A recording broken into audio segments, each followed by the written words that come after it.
Thanks everyone for coming tonight. We're getting a little bit of a late start. Seems to happen too often. But I'm really happy to have everybody here. We're going to have a wonderful speaker tonight and great sponsors as well. Let me tell you a little about myself. My name is Angela Morgan. I've been in Vero for like 25 years now, since a long time.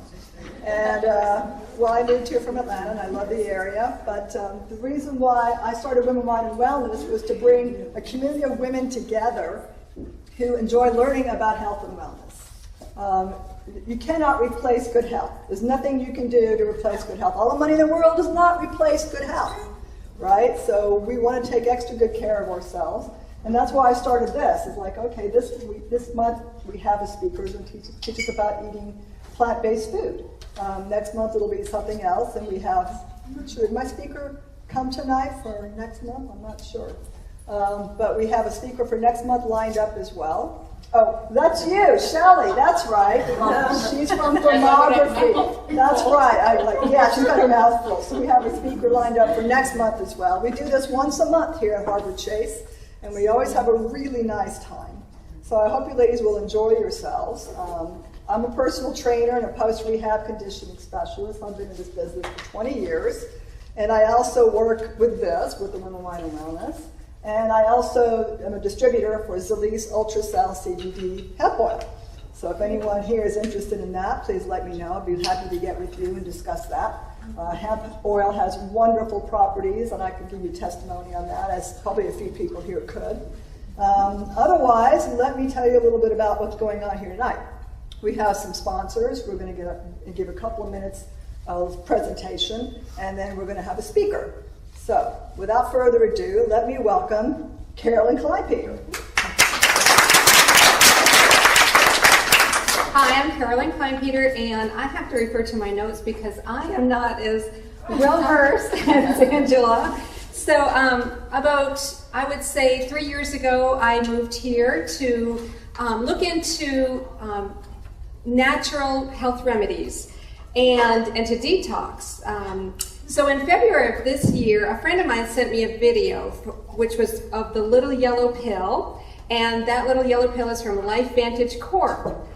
LifeVantage Corp is a science-based company focusing on oxidative stress solutions, which relates to cardiovascular, central nervous system, inflammatory and metabolic diseases, as well as other health-related disorders.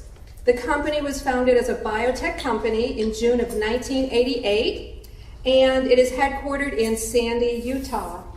Basically, the little yellow pill, or Protandim, is a natural plant-based NRF2 activator.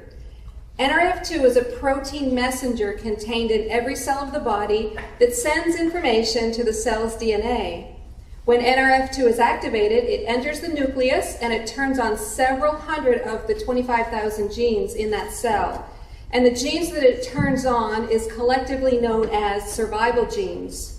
These genes enable the cell to survive in the face of several different kinds of stress, especially oxidative stress, which occurs when free radicals and other oxidants overwhelm the body's antioxidant enzymes.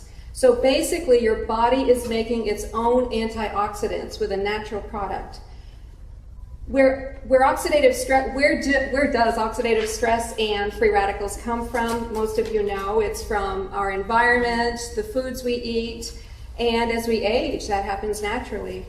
So free radicals can damage your DNA.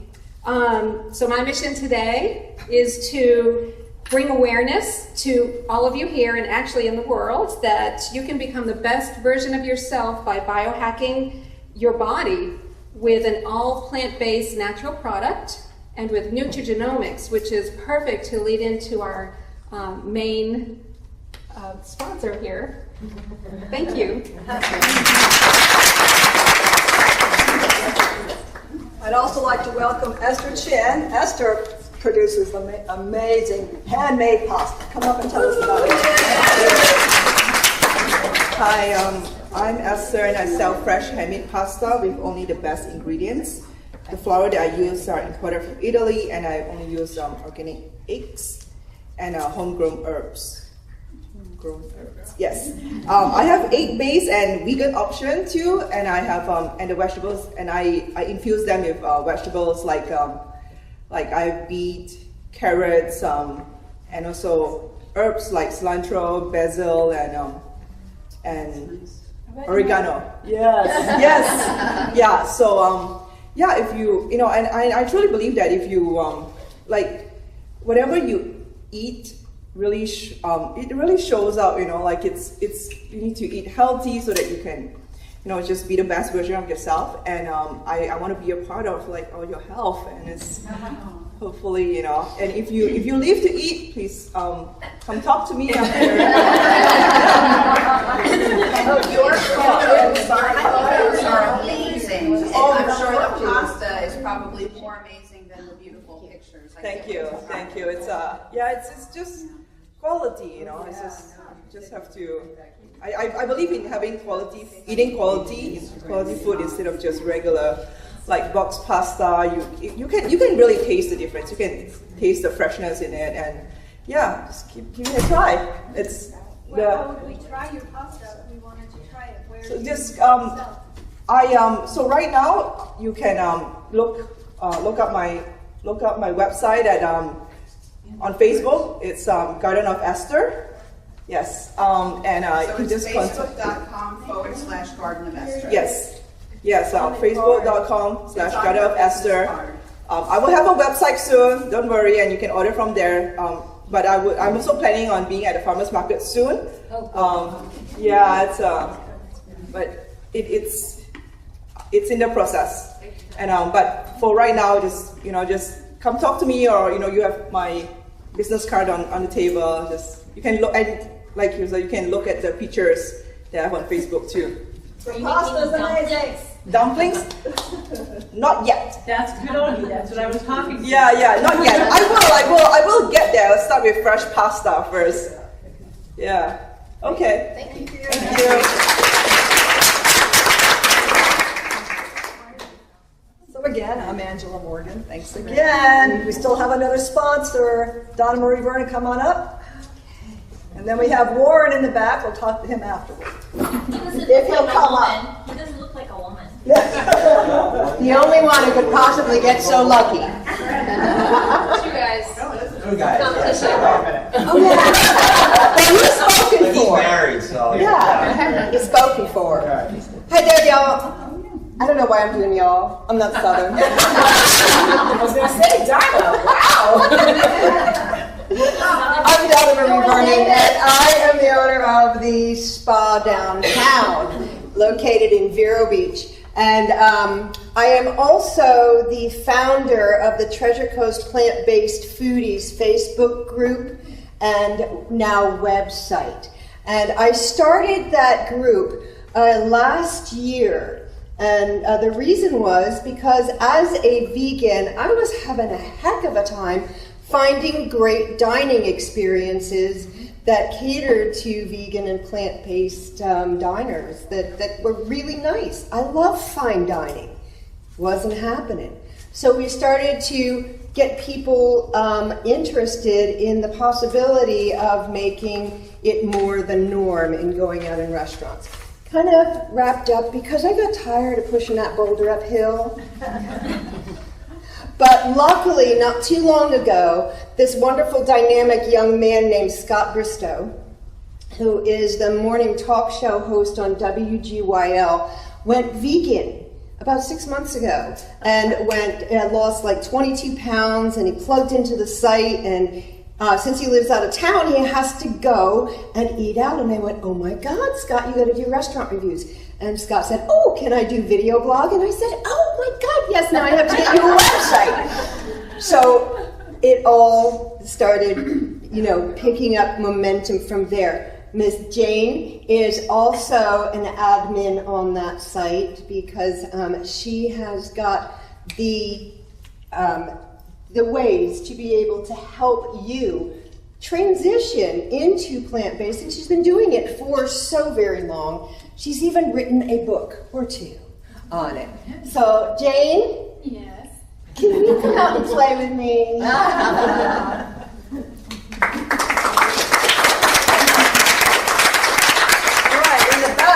have Warren Von Kruk, who is videotaping this for us this evening. Thank you, Warren. He's with Treasure. Dirty conversations. He owns Treasure Coast Webstream, and he's available for videotaping events and exciting things in your lives, right? Back here we have Marta Wallace, who works here at Harbor Chase. She's our bartender, and she helps set all this up, and she's my contact. Marta, say hi. Thank And you can always get a tour here. Marta's happy to do that. I am very happy. She's so happy. Ecstatically happy. So yes, everyone please consider that. I'm now going to be introducing our speaker. So let me grab my little bio on her. Got to put the glasses on for this. So tonight we have Jane McAllister. She combines over 20 years of business travel with her passion for teaching long-lasting healthy habits to frequent travelers. A former travel magazine publisher turned certified integrative nutrition health coach, classical Pilates instructor, and transformational method coach, Jane offers individual and group wellness programs for busy travelers worldwide. She is the director of the Business Travel Wellness Conference, creator of DineOutLoseWeight.com, and ambassador for MaidenVoyage.com, the global networking site for female business travelers. Jane graduated from Cambridge University and the Institute of Integrative Nutrition. She regularly shares her insights on television for networks such as ABC and Fox News. Jane resides between Florida and Northern England and travels as much as possible. Her motto is that she'll go anywhere once. Welcome, Jane!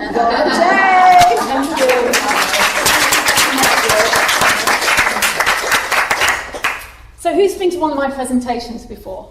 Not you, Michael. Good. All right.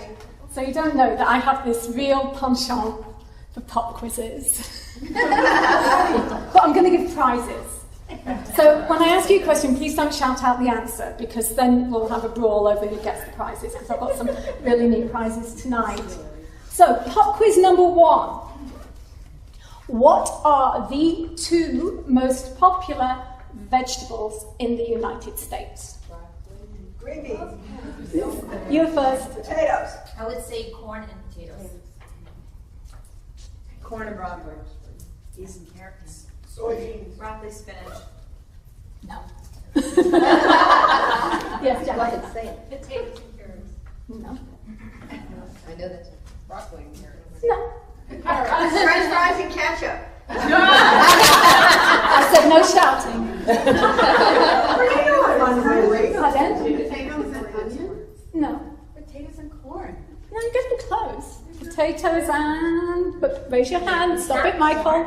It's not cheese and corn. No. Potato and tomato. Yes. Tomatoes are fruit.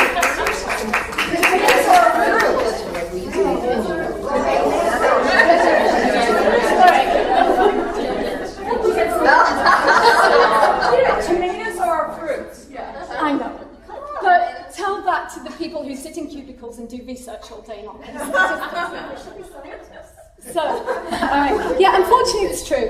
Potatoes account for about 50% of vegetable consumption, actually 30% of vegetable consumption in the US, and 2/3 of that is in the format of French fries. It's scary.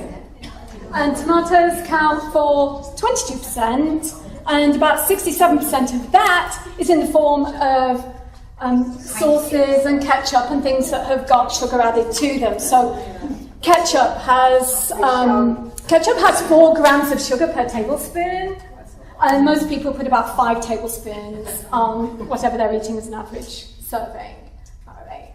So clearly a very sad picture, and especially when it comes to children, because they're being introduced to that kind of eating at an early age by the bad example they're being given by their elders. So the reason that we're here today is to say, yes, Grandma was absolutely right. You do need to eat more vegetables. We all need to eat more vegetables.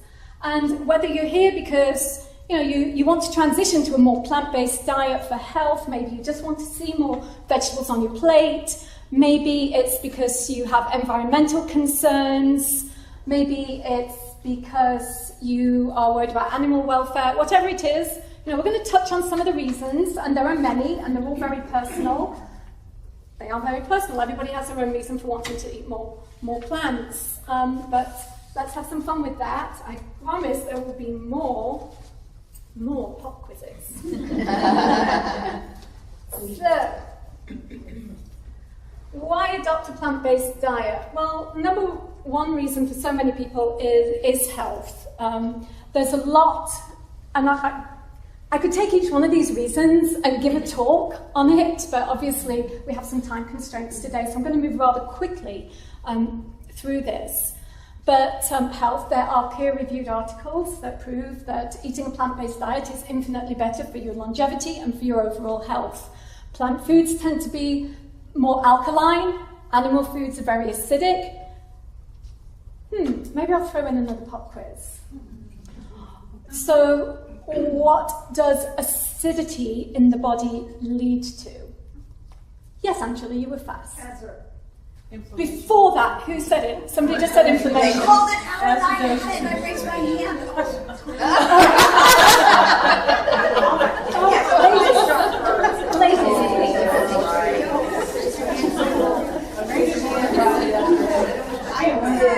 Okay, you can have an avocado anyway. And she said, yeah. Great with anything. I just don't want any fighting. Okay. Especially not after alcohol. And I'm going to ask that we do questions at the end. If are you okay with that, Kathy? Oh, did they get the answer already? Yes, inflammation. What was the answer? Inflammation. So an acidic, the body in an acidic state leads to inflammation. Inflammation leads to over 100 different diseases. So we want to try and eat more alkaline. And it isn't just food that makes us acidic, it's our environment, it's stress, and it's stress. Those all contribute to it as well. So I'm really proud of myself for just throwing in that pop quiz. I like those. I do too. Energy is another big reason for eating plants. I mean, we used to get up with the rising of the sun and go to bed with its setting. We don't do that anymore. We have a 24-hour society now. Everything's available all day, all night long. So we're constantly pushing ourselves, not sleeping enough, working too hard. And actually, another factor that contributes to our lack of energy is our diet. We spend between 5 and 15% of the calories that we ingest actually go towards digesting our meals. And that's the largest portion of calories that we attribute to any one function. So the nice thing about plant-based foods is that they move through our system more quickly. They digest more easily. They don't take any prisoners because they're full of fiber. Whereas your average meal, your meat and potatoes type meal, takes 40, because I know the rest of you have got an accent, I haven't, 40 hours to digest. Pop quiz time! All right, I like this one. And remember, show of hands, no shouting. How many hours does it take for your typical Christmas or Thanksgiving meal to digest? Do you really want to know, Ginny? 40 hours. No, your typical average meal is 40 hours. Meal. Yes, ma'am. 36. No. I would say 68. No. 82. No. 72. Yes. All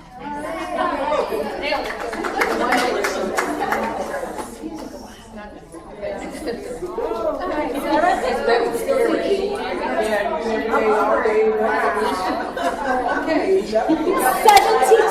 hours. And you know what that does?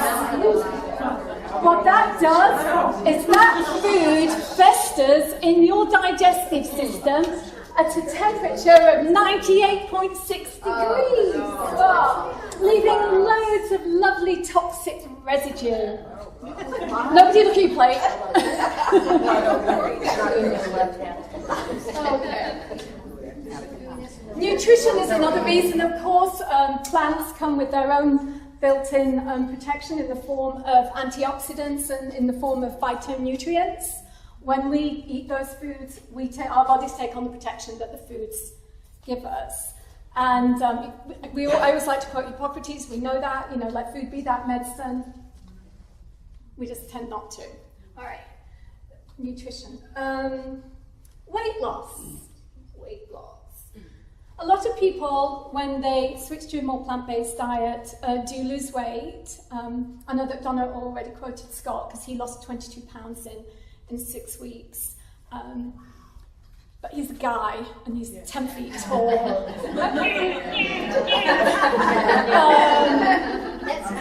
But most people will see an adjustment in their weight by, crowding out some of the unhealthy stuff and replacing it with vegetables. Not everyone does. Some people do put on weight. There is such a thing as a junk food vegetarian or a junk food vegan, and I'll get into that in a little while. Yes, clue me in on that one. Well, you'll just junk food everything, Warren. Better skin, and I like this one. Giving up dairy usually has a profound impact on the way that your skin looks. If I were going to recommend that you do one thing after tonight to make changes to your diet, I would seriously look at dairy. Definitely milk. We don't even serve it in our restaurant. Michael and I have Cilantro, the restaurant at McKee Botanical Garden, and I only stock almond milk. And quite often parents kind of glare at me, but I just sort of brush over and say, oh, but has the child tried almond milk? There are so many studies out there from the Harvard nurses study that has been going on, since the 1970s? Yeah, that link dairy consumption to cancer. I don't even understand why people would give it to their children. This is the one time I get on my soapbox. It's about dairy. But the nice thing is you give it up, you get that, you'll see improvements in the quality of your skin immediately, almost immediately. Care for animals. I know that a lion isn't going to sit around and have some kind of ethical dialogue with itself when it's hungry and it's deciding whether or not to eat me. I get that. But the difference between me and a lion when I'm hungry is that I can make choices, you can make choices. And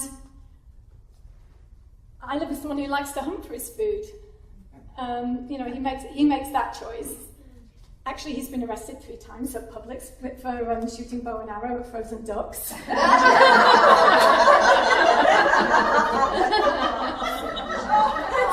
Some joke.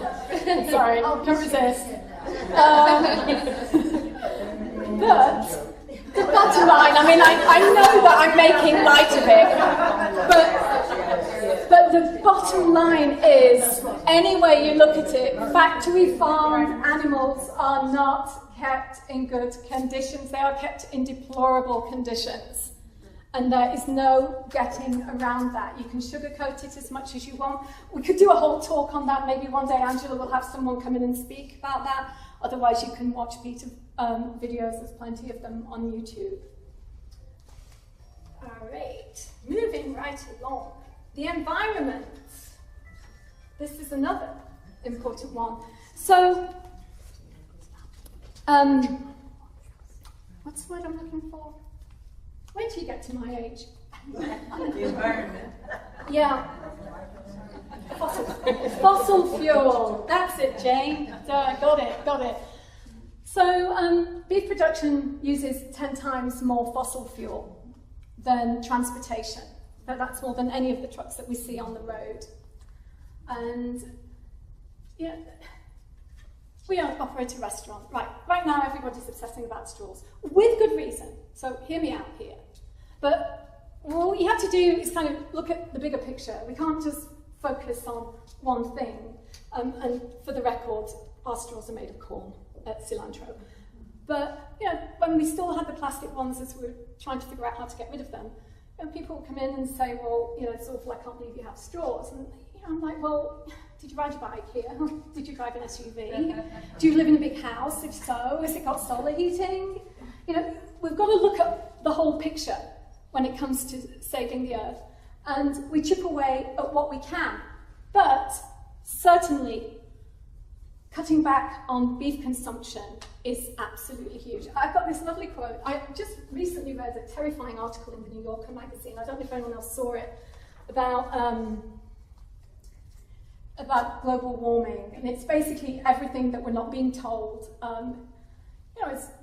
It was backed by scientists. Very scary. Basically said, actually, that within 100 years, Bangladesh and Miami won't exist. And that's just by the climate increasing by 1 or 2 or 3 degrees. I mean, it really is scary. But sorry to be a downer, but this is a really cute quote from that same article, which I urge you to read.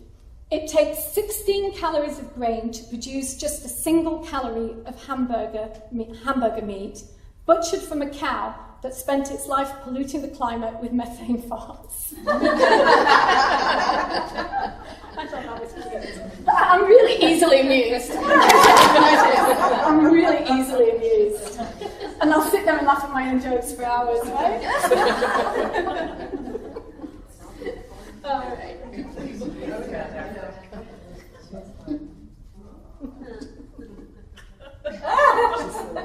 Ignore the naysayers, because you know there will be some.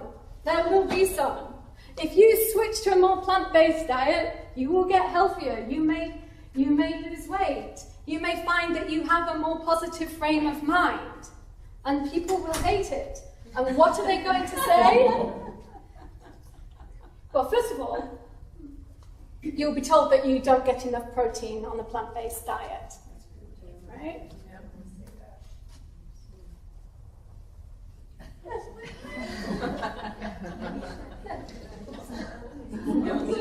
Can everybody see this? Really? Oh, I've got another pop quiz. Yeah, that in 50 seconds. Oh, actually, I've got 2. All right, so the first one, and this, all right. So, gorillas are really close relatives of ours. For the likeness.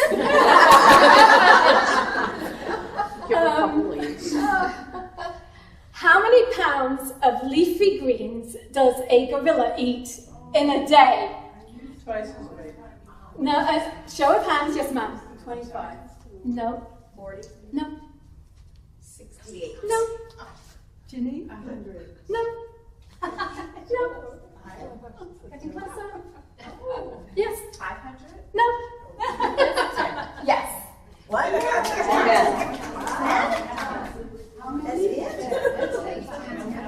And you got the gas class to keep it on.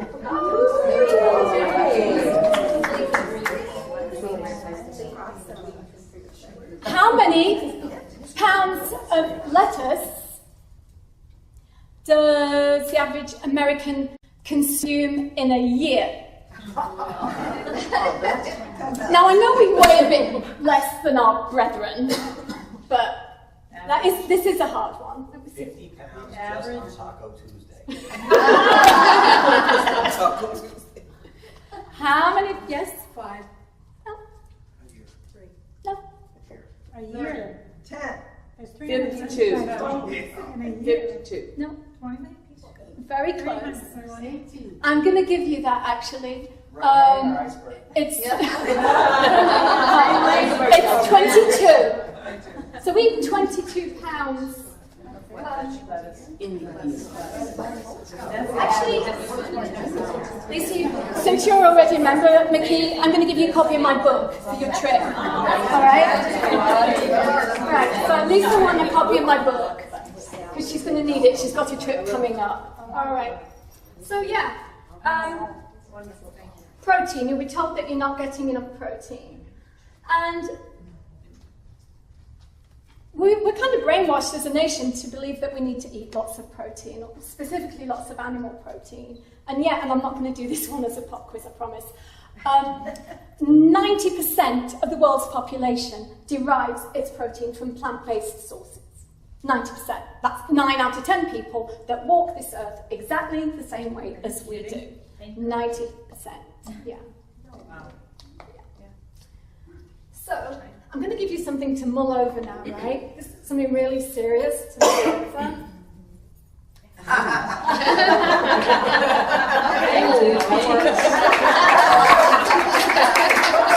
While I do my next pop quiz, because you knew there had to be another pop quiz in there, right? Next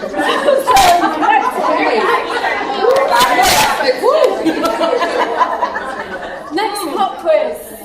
What? And this one's hard. I've only ever once had someone get this one right. What food has the highest amount of protein per calorie? Yes? Edamame. No? I was gonna say soybeans. No? Fat parts. Nuts. No? Pig. No? Cacao. No? Lentils. No? Chickpeas. It's hard. This one's hard. Eggs. No? Did you say what beans? What bean? No, what vegetable? Think a little outside the box. Sweet potatoes. No? Asparagus. No? Brussels sprouts. No?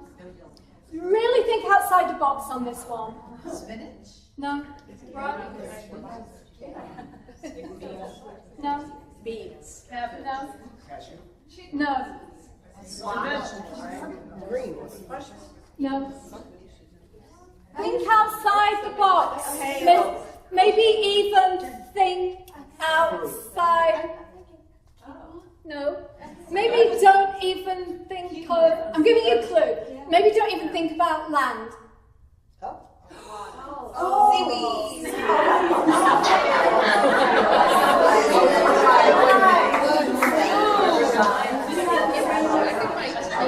All right, you have to share these because you've got 2 prizes. Seaweed snacks. There you go. That's nice.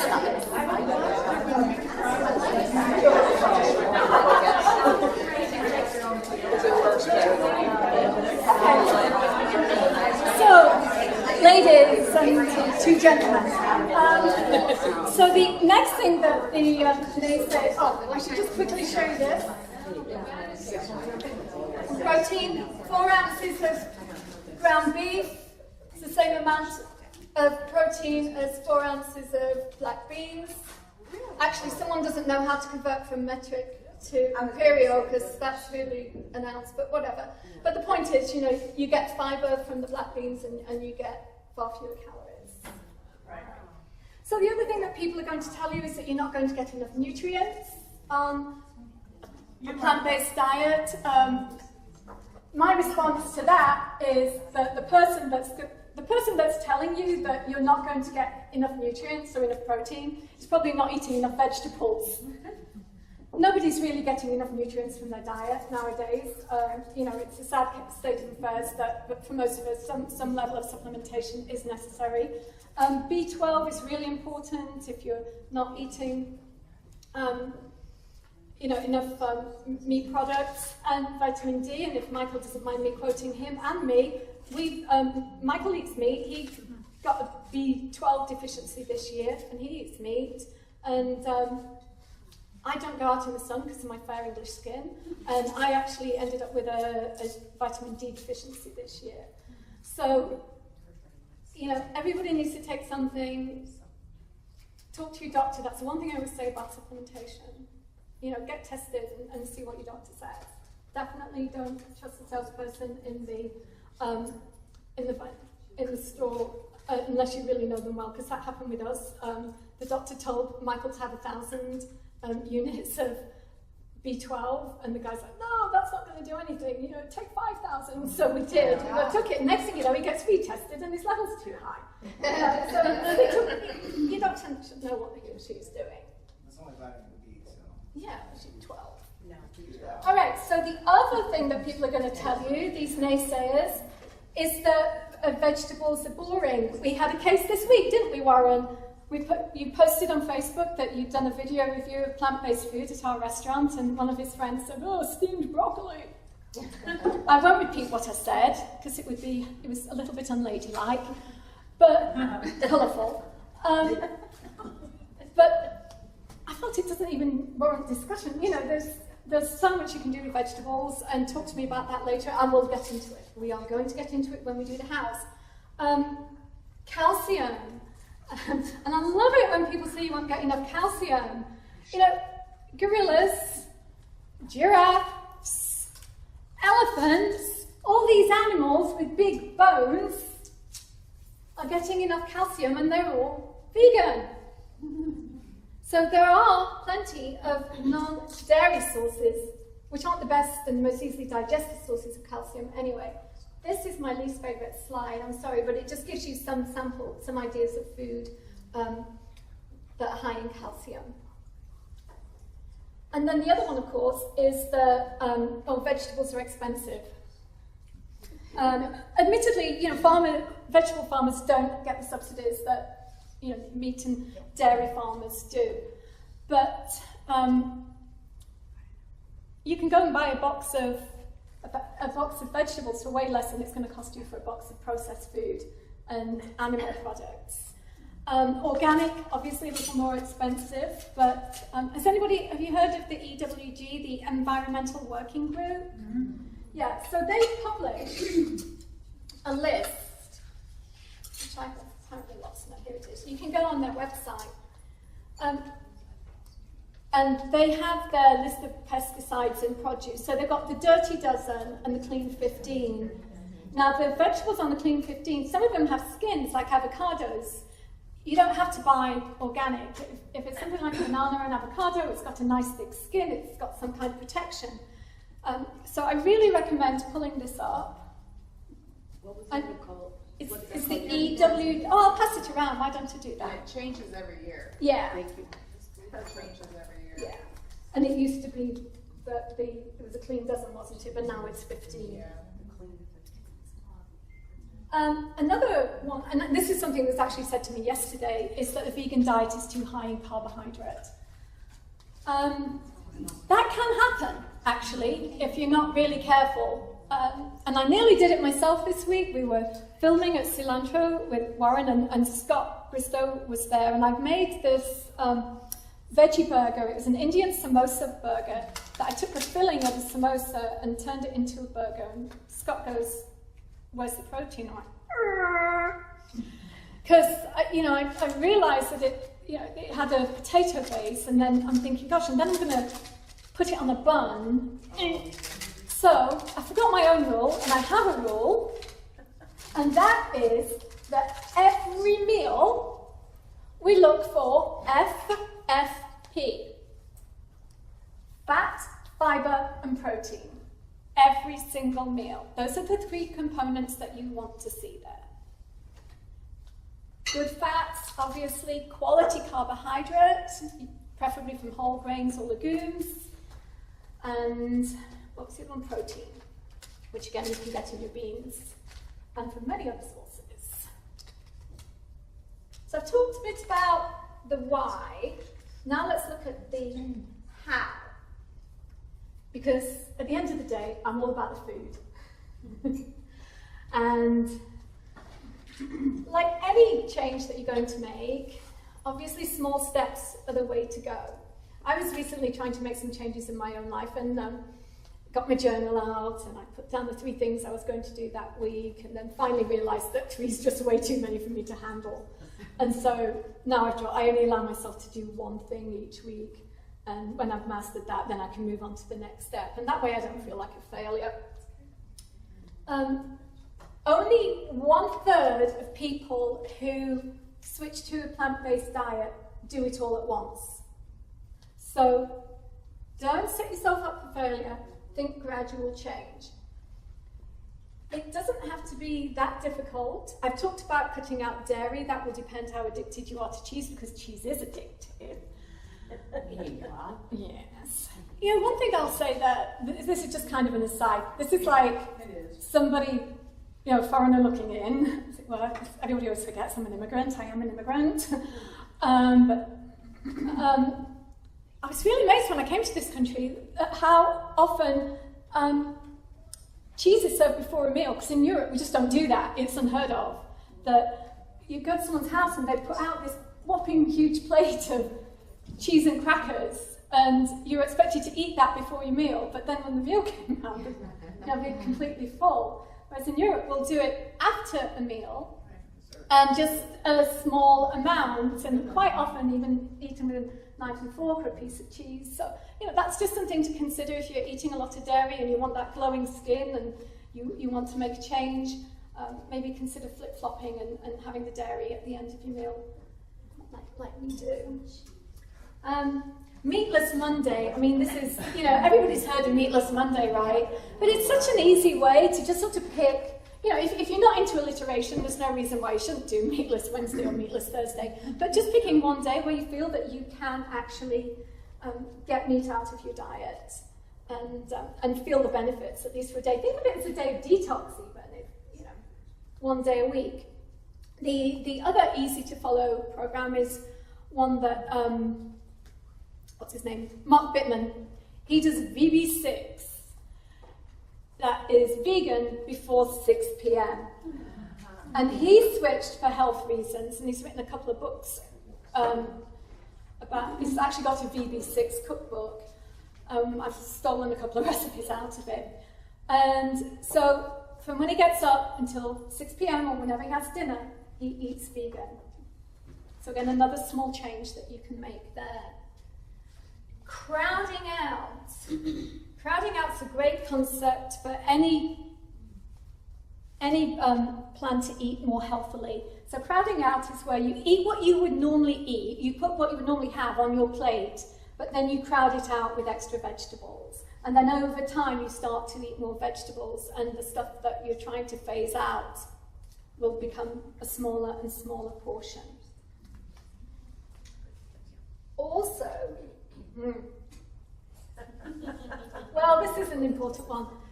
Cut out the foods that harm the most animals first. So 95% of our animal consumption, I was quite surprised that it's this high, is from chicken, and that's including eggs. Chicken and fish, 95%. And it sort of made me laugh, because I read it and I thought, okay, so we cut those out first, I get it, but then I meet people who say, well, I don't eat meat, I just eat chicken and fish. That's not being vegetarian or vegan. It's not. So think about that. If you want to be kinder to the animals, cut out the ones that were hurting the most.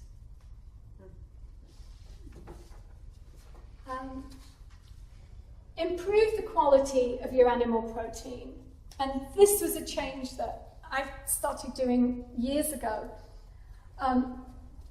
by investing in grass-fed meat. Now, at the time, buying it at the farmer's market, it's $8.99 for a pound of ground beef. Nowadays, you can even find good quality organic at places like Walmart and Sam's for about $5.99 a pound.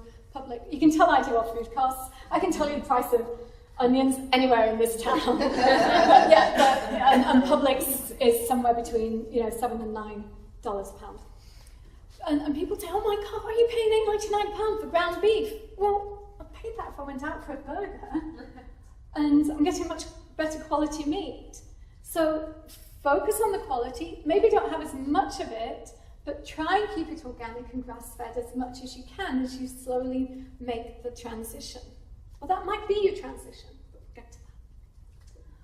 Also, I like this one. I'm just finishing up the Forks Over Knives plant-based cooking certification, and it's been really great fun. And they're really big into, thank you, they're really big into batch cooking. And plant-based foods lend themselves so beautifully to batch cooking. I know you can say, okay, right, we'll take chicken and boil it up, and then you've got stock, and then you've got the rest of the meat for salad, or make a chicken pot pie, whatever. I get it. But just investing a little of your time, maybe on a Sunday, while you're doing something else, for goodness sake, please make sure you use a timer so that you don't burn any pans. She says, looking at the guy that has burnt about 3 pans making his own balsamic glaze. Use a timer. But seriously, you could cook up a couple of batches of grains and a batch of legumes while you're doing something else.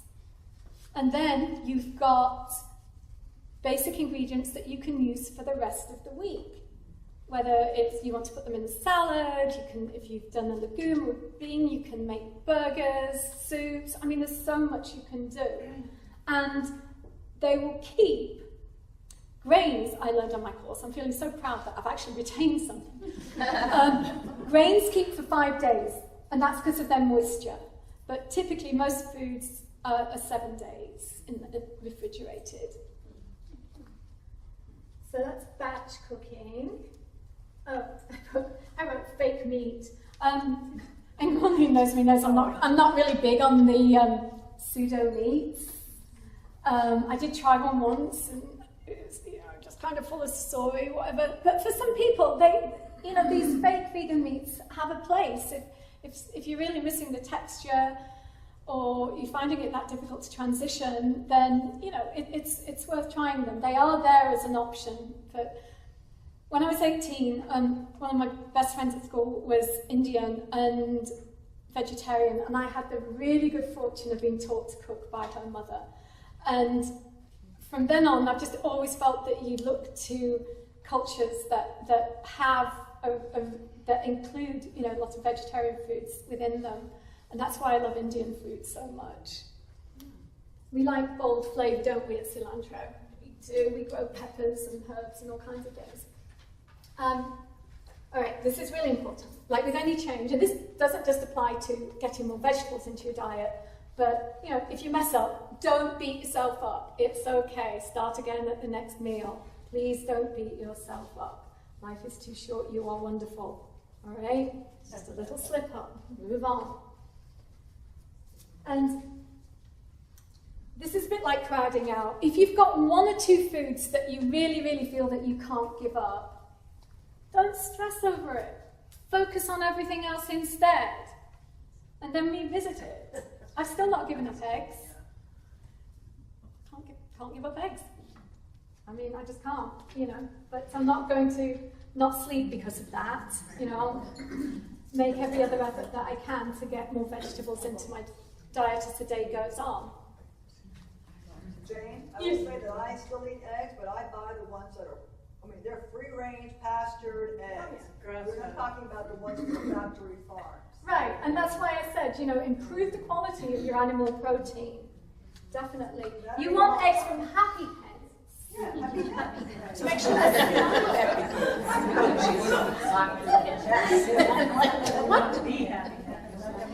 And I love this. Here's this woman with the perfect hair and the apple, and she's so happy. But she clearly can't do it because there she is sniffing a burger. That finally makes her look real, doesn't it? Yeah, come on, take a bite a day. All right.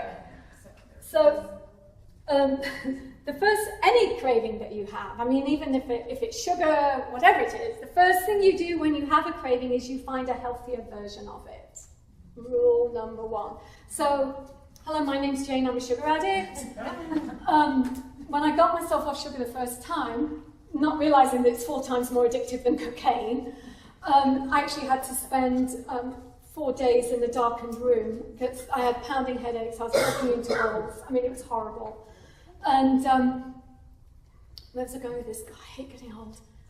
Strawberry cheesecake. Strawberry cheesecake. Oh yeah, find a healthier version of it. So for me then, it was roasted vegetables, because root vegetables have a natural sweetness, and I would just make up a big tray of diced sweet potato, keep it in the fridge, and that really helped me. So that's just an example of how you can look for a healthier version of whatever it is you're craving.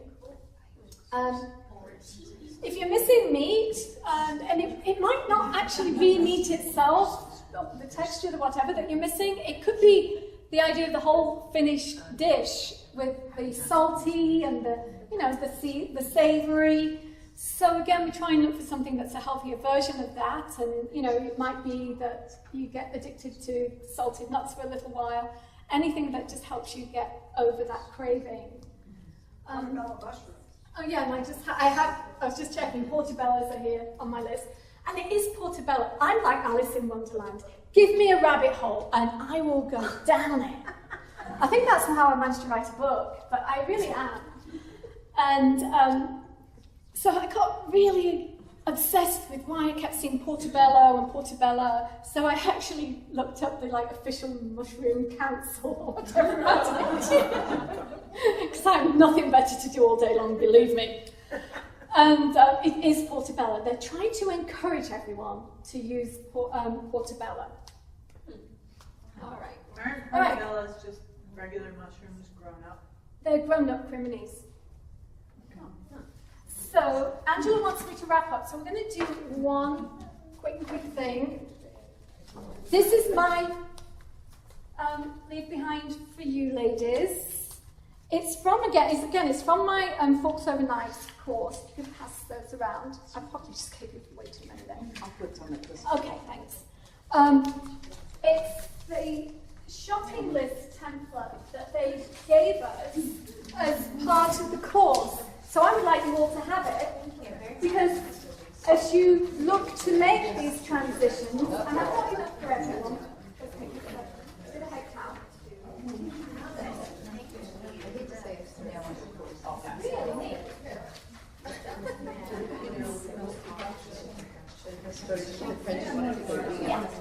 Well, I've got plenty. I've definitely got enough for everyone. So, that's something that you can peruse. It's a good starting list. There might be things on there that you haven't heard of. When we get to question time, you can ask me. Angela wants me to wrap up. I was going to talk about dining out. Obviously, we don't have time, but I'm available for questions. And the next book that I'm writing is called Dine Out, Lose Weight. I trademarked it, so I'll have lots of information to share on that. In the meantime, please do come and see us at McKee Botanical Garden. Michael and I are there right now, Thursday through Sunday. In season, we're there Tuesday through Sunday. And I do have a sign-up sheet if anyone's interested in the healthy prepared meals that we do. I have a sign-up sheet for you to be added to our mailing list. We put out about 6 vegan dishes a week. We do keto, we do paleo, all for people who don't have time to shop, chop, and cook. So if you're not doing your batch cooking, you can come and get your meals from us. I thank you all, ladies, for your time. You've been very gracious. Thank you.